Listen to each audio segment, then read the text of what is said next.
FrameIt, where we work to deliver facts, increase transparency, and demand accountability in Alabama's democratic processes. FrameIt is brought to you by Alabama Values Progress, a media advocacy organization breaking the cycle of disinformation during the times where the truth is hard to find.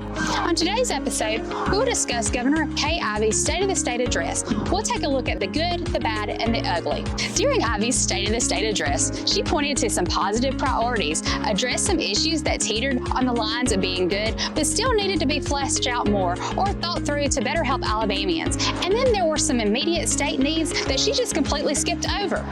First, Ivey recommended that working Alabamians get a one-time $400 tax rebate. That is estimated to cost $1 billion, which Ivey acknowledged was the people's money.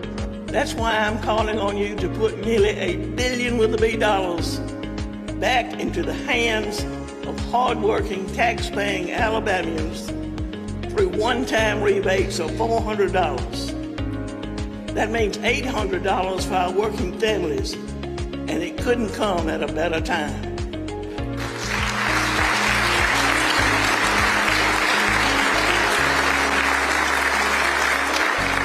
Folks, this is the people's money, and it's only right, while still acknowledging we are recording revenues far exceeding normal and sustainable levels, that we give a fair share of this money directly back to the people of Alabama. While the rebate is good for a one-time help, we'd love to see more sustainable help through the abolishment of the grocery sales tax. Governor Ivey did not have the grocery tax in her State of the State address. Currently, our state is one of only 3 states that do not give their residents a break on grocery sales tax. Our friends at Alabama Rise estimate the difference in just the state's sales tax burden on groceries would equate to 2 weeks worth of groceries for families per year. Ivey also put a huge emphasis on education in her speech. She said she wanted to ensure that Alabama schools were in the top 30 nationwide. Top 30? That's middle of the pack. All of our students deserve educational opportunities that allow them to move as the best in the country. Ivey proposed a new Alabama School of Healthcare Sciences, which would be located in Demopolis and would include STEM curriculum for 9th through 12th graders and would also offer hands-on clinical training. There are still questions that remain about the potential programs, such as the applicant process, if it would be similar to the Alabama School of Math and Science and the Alabama School of Fine Arts, or if it would be just another charter school. Either way, the state should ensure that these types of opportunities are available for all students across the state.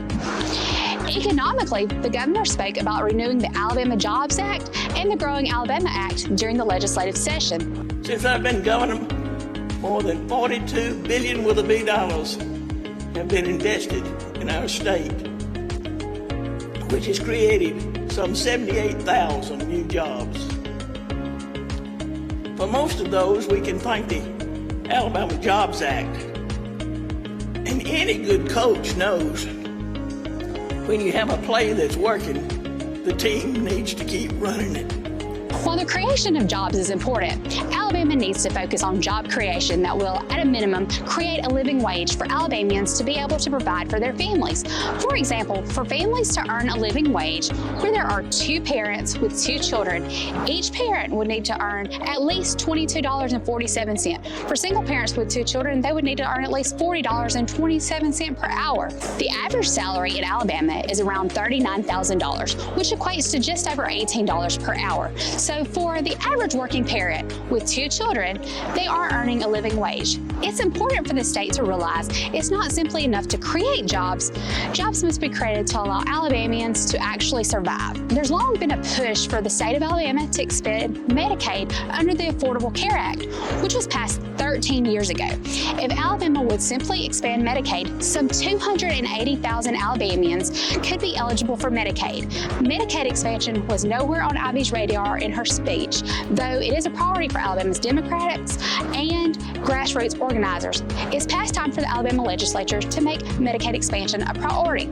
Ivey also did not address the need for prison reform in her State of the State address. There's an ongoing prison crisis in Alabama, and legislators and Governor Ivey are turning a blind eye to it despite the Department of Justice's continued investigations since 2016. In the fall, there was even a state prison strike where inmates cited horrible conditions such as overcrowding overcrowding, neglect, abuse, and a drug epidemic. Additionally, they said Alabama's broken parole system creates desperation and ongoing chaos. Ivey even ignored the prison issues despite a vigil outside the Capitol remembering those who had died in the Alabama Department of Corrections custody. Their sole solution has been to build more prisons, but they have failed to address immediate needs to alleviate prison overcrowding or the inhumane conditions of the state's prisons.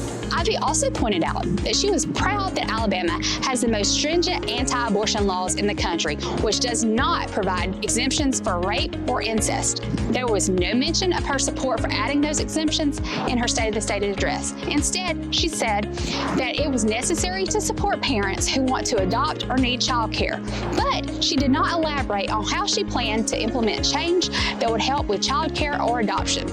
Alabama currently has 6,000 children in foster care, and studies show that domestic adoptions can cost an average of $30,000. As for child care, the average increase in child care since the pandemic has increased 17%. The highest county for child care is Shelby County at just under $200 per week per child, and the lowest is Pickens County at $68 per child. If Ivey is serious about prioritizing children, child care is one of the first places they should look, and there needs to be a solid plan developed. During her address, Ivey called a special session for the legislature to finish allocating the remaining $1 billion in American Rescue Plan funds. Plans for the funding include funding healthcare needs, broadband, water and sewer projects, and negative pandemic impacts. These are all good places to allocate money. However, more money, $400 million to be exact, could have gone into these areas had the legislature and Ivey not prioritized building mega prisons. So, in closing, let me put it in a frame for you. Governor Ivey's speech had some good priorities, but there were still many things that were not addressed or that she did not go into enough detail for Alabamians to determine if her plans are the right direction for our state. It's important that the state legislature takes steps to ensure that all Alabamians' needs are addressed, from working folks to students to prisoners. We must hold the legislature's feet to the fire to represent all Alabamians. Anything less is absolutely unacceptable. Thank you for watching this episode of Frame It. I'm Kendra Love, and I'm signing off. Join us next time as we continue to discuss the good, the bad, and the ugly going on at the State House. You can catch future episodes by following us on social media and visiting us on the web. See you later.